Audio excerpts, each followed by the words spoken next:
नमस्कार दोस्तों, आज मैं आपको बताने जा रही हूँ कि भगवान श्री कृष्ण का नाम लड्डू गोपाल कैसे पड़ा। वैसे तो दोस्तों भगवान श्री कृष्ण के बहुत सारे नाम हैं, लेकिन लड्डू गोपाल नाम से जुड़ी कहानी आज मैं आपको सुनाती हूँ। बहुत समय पहले ब्रज भूमि में भगवान श्री कृष्ण के बहुत ही परम भक्त हुआ करते थे, जिनका नाम कुंभन दास जी था। उनके पास भगवान श्री कृष्ण की एक बांसुरी बजाती हुई प्रतिमा थी, जिनकी वह दिन रात सेवा किया करते और उस मूर्ति को छोड़कर कहीं नहीं जाते थे, क्योंकि उनका मानना था कि अगर वह कहीं चले गए तो ठाकुर जी की सेवा ठीक से नहीं हो पाएगी। एक दिन उन्हें भागवत पढ़ने का न्योता आया। वे जाना तो नहीं चाहते थे, परंतु लोगों के बहुत आग्रह करने पर उन्हें जाना ही पड़ा। 4-5 दिनों तक उन्हें सुबह से शाम भागवत करने जाना था। तो जाने से पहले उन्होंने अपने बेटे, जिसका नाम रघुनंदन था, उससे कहा कि मैंने भोग बना दिया है, तुम ठाकुर जी को भोग लगा देना। यह कहकर वो चले गए। जब भोग लगाने के लिए रघुनंदन ने भोजन की थाली श्री कृष्ण की प्रतिमा के सामने रखी और भोजन करने का आग्रह किया, तो उसने देखा कि भोजन तो वैसे का वैसा ही रखा था। वह तो रोने लगा। उसे डर था कि भगवान को भोजन न कराने पर पिताजी उसे डांटेंगे। उसने श्री कृष्ण से कहा कि आप भोजन करने क्यों नहीं आ रहे, पिताजी मुझसे नाराज हो जाएंगे।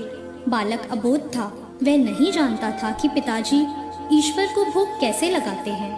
वह जिद पकड़कर बैठ गया कि जब तक आप भोजन नहीं करेंगे तब तक मैं भी बिल्कुल भूखा ही रहूंगा। परंतु भगवान नहीं आए।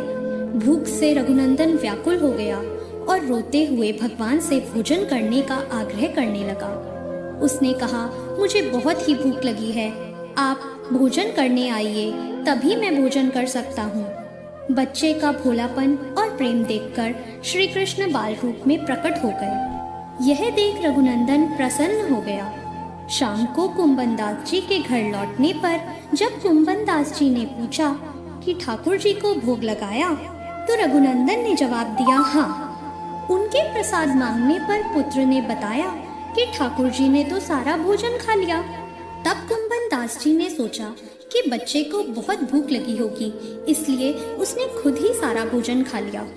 अब तो जैसे ये रोज का नियम सा बन गया। कुंभन दास जी भोजन की थाली लगाकर जाते और रघुनंदन ठाकुर जी को भोग लगाते। जब भी कुंभन दास जी प्रसाद मांगते तो एक ही जवाब मिलता कि सारा भोजन तो ठाकुर जी ने खा लिया। कुंभन दास जी ने सोचा कि बेटे का झूठ पकड़ना ही होगा और उन्होंने उस दिन लड्डू बनाकर थाली में सजा दिए और छुपकर देखने लगे। रघुनंदन ने रोज की तरह ठाकुर जी को पुकारा।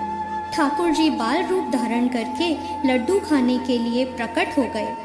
यह देखकर कुंभन दास जी दौड़ते हुए आए और प्रभु के चरणों में गिर गए। उस समय ठाकुर जी के हाथ में लड्डू था और दूसरा लड्डू उनके मुख में जाने ही वाला था, लेकिन कुंभन दास जी के आने पर उन्होंने एक प्रतिमा का रूप ले लिया और जड़ हो गए।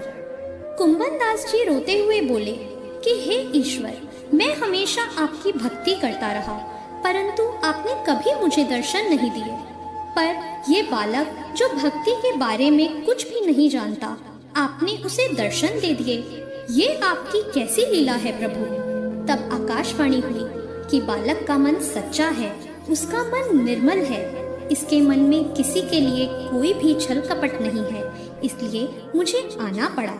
जो भी मुझे सच्चे मन से याद करता है, मैं सदैव उसके साथ रहता हूँ। लड्डू हाथ में लिए हुए जिस रूप में श्री कृष्ण ने प्रतिमा का रूप ले लिया था, उसी रूप को लड्डू गोपाल कहा जाने लगा। इसी रूप में उनकी पूजा होने लगी। तो दोस्तों, कैसा लगा हमारा वीडियो, ये हमें कमेंट करके ज़रूर बताएं और इसी तरीके की रोचक जानकारियों के लिए हमारे चैनल को ज़रूर सब्सक्राइब करें।